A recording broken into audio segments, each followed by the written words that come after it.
നമസ്കാരം. കേരളത്തിലെ ജനങ്ങളെ ഒന്നടങ്കം ഞെട്ടിച്ച ഒരു കൊലപാതകമായിരുന്നു ഇലന്തൂരിലെ നരബലി.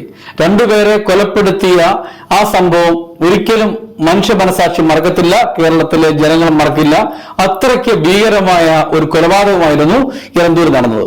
എന്നാൽ ഈ ഇലന്തൂരിലെ കൊലപാതകത്തിൽ പ്രതിയായ രണ്ടാം പ്രതി ലൈല എന്ന് പറയുന്ന സ്ത്രീ ഹൈക്കോടതിയിൽ തനിക്ക് ജാമ്യം വേണമെന്ന് പറഞ്ഞുകൊണ്ട് അപേക്ഷ കൊടുത്തു. എന്നാൽ ഈ ജാമ്യം ഹൈക്കോടതി നിഷേധിച്ചു. ഈ ജാമ്യം പരിഗണിക്കുമ്പോൾ കോടതി പറഞ്ഞ കുറെ കാര്യങ്ങളുണ്ട്, ഈ ജാമ്യം നിഷേധിക്കാനിടയായ കാര്യങ്ങളുണ്ട്. അത് ഇങ്ങനെയാണ്. കാരണം നമുക്ക് ഒരിക്കലും ഈ പറയുന്ന പ്രതിക്ക് ഒരു ജാമ്യത്തിന് അർഹത ഇല്ല എന്നുള്ള രീതിയിലാണ് ഹൈക്കോടതി ഈ കാര്യം ചൂണ്ടിക്കാണിച്ചത്. നമുക്കൊക്കെ അറിയാവുന്നതാണ്, രണ്ട് സ്ത്രീകളെ വളരെ നരബലി തന്നെ പറയാം, നരബലി നടത്തിയ ഒരു സാഹചര്യം. അവരുടെ ശരീരഭാഗങ്ങൾ മുറിച്ച് കറി വെച്ച് കഴിക്കുക വരെ ചെയ്തു എന്നതാണ് പോലീസ് കണ്ടെത്തിയത്. അത്തരം ഒരു കൊലപാതകം, ഭീകരമായ കൊലപാതകം തന്നെയാണ്, നമുക്കറിയാം. അതിലേക്കൊന്നും ഞാൻ കടക്കുന്നില്ല. പക്ഷെങ്കിൽ ആ കൊലപാതകവുമായി ബന്ധപ്പെട്ടുകൊണ്ട് ഹൈക്കോടതിയിൽ ഇവർ കൊടുത്ത ഒരു ജാമ്യ ഹർജിയുണ്ട്. ആ ജാമ്യ ഹർജിയിൽ കോടതി പറഞ്ഞ നിരീക്ഷണങ്ങൾ ഇങ്ങനെയാണ്. ഒരിക്കലും മനുഷ്യന് മറക്കാൻ സാധിക്കാത്ത ഒരു കൊലപാതകമാണിത്. മനുഷ്യവർഗത്തിനാകെ നാണക്കേടുണ്ടാക്കിയതാണ്. അതോടൊപ്പം തന്നെ എല്ലാ പരിധികളും ലംഘിച്ച മനുഷ്യ മനസ്സിന്റെ ദുഷ്ടതയും ക്രൂരതയും ആണ് ഇതിനകത്തൂടെ വ്യക്തമായത്. ഈ സംഭവം ശരിയാണെന്നുണ്ടെങ്കിൽ ദൈവത്തിന്റെ സ്വന്തം നാടായ കേരളത്തിന്റെ സാംസ്കാരിക പൈതൃകത്തിനും 100% സാക്ഷരതയ്ക്കും ഏറ്റ കനത്ത പ്രഹരമാണ് ഇത് എന്നാണ് ഹൈക്കോടതി പറഞ്ഞത്. പ്രതിയെ ജാമ്യത്തിൽ വിട്ടാൽ അവരുടെ സാന്നിധ്യം തന്നെ സമൂഹത്തിന് ഭീഷണിയായി തീരും. സമാന മനസ്കരായ ക്രിമിനലുകൾക്കും ഇത് തെറ്റായ സന്ദേശം നൽകുമെന്നും കോടതി പറഞ്ഞു.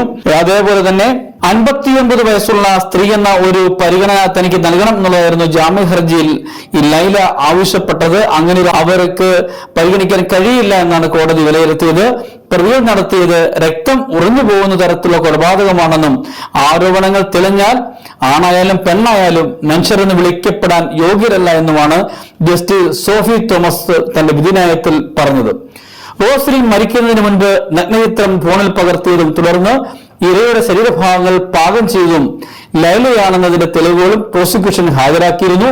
എറണാകുളം കാലടി സ്വദേശിയായ റോസ്ലിൻ, എറണാകുളത്ത് ലോട്ടറി കച്ചവടം നടത്തുന്ന തമിഴ്നാട് സ്വദേശിനി പത്മ എന്ന് പറയുന്ന സ്ത്രീ, ഇവർ രണ്ടുപേരുമായിരുന്നു കൊല്ലപ്പെട്ടത്. ഇതോടൊപ്പം ഈ പറയുന്ന ഇലന്തൂരിലെ രണ്ട് ഭാര്യയും ഭർത്താവിനും പുറമെ പെരുമ്പാവൂരിലെ അല്ലപ്പുറ സ്വദേശി ഷാഫി എന്ന് പറയുന്ന ആളാണ് ഇതിനകത്ത് ഉൾപ്പെട്ടത്. ഈ ഷാഫി ആയിരുന്നു രണ്ട് സ്ത്രീകളെയും ഇവിടേക്ക് കൊണ്ടുവന്നത്. ഭഗത് സിംഗ്, ലൈല, ഷാഫി എന്നീ 3 പേർ ചേർന്നായിരുന്നു ഈ കൊലപാതകം നടത്തിയത്. വളരെ ക്രൂരമായ ഒരു കൊലപാതകമായിരുന്നു.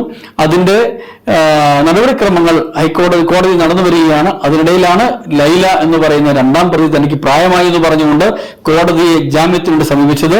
കോടതി എന്തായാലും ലൈലയുടെ ജാമ്യം നിഷേധിച്ചു. ഒപ്പം തന്നെ വളരെ വ്യക്തമായി, വളരെ മനുഷ്യ മനസാക്ഷിക്ക് നിരക്കുന്നതല്ല, മനുഷ്യന്റെ ജീവിതവുമായി ഒരിക്കലും പൊരുത്തപ്പെട്ടു പോകാൻ കഴിയാത്ത പ്രവൃത്തിയാണ് ഇവർ കാണിച്ചതെന്ന് വിലയിരുത്തൽ പോലും ഹൈക്കോടതി നടത്തി.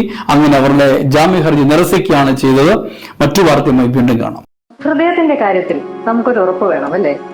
എല്ലാവിധ അത്യാധുനിക സൗകര്യങ്ങളോടും പ്രഗത്ഭരായ ഡോക്ടർമാരോടും കൂടി നാടിന് നല്ല ഹൃദയം എന്ന ആശയത്തോടെ Adoor life line multi speciality ഹോസ്പിറ്റലിൽ പുതിയതായി പ്രവർത്തനം ആരംഭിക്കുന്ന ലൈഫ് ലൈൻ ഹാർട്ട് ഇൻസ്റ്റിറ്റ്യൂട്ടിന്റെ തുടക്കത്തിന് ഈ വരുന്ന ഡിസംബർ 23-ന് നിങ്ങളോടൊപ്പം ഞാനും ഉണ്ടാവും.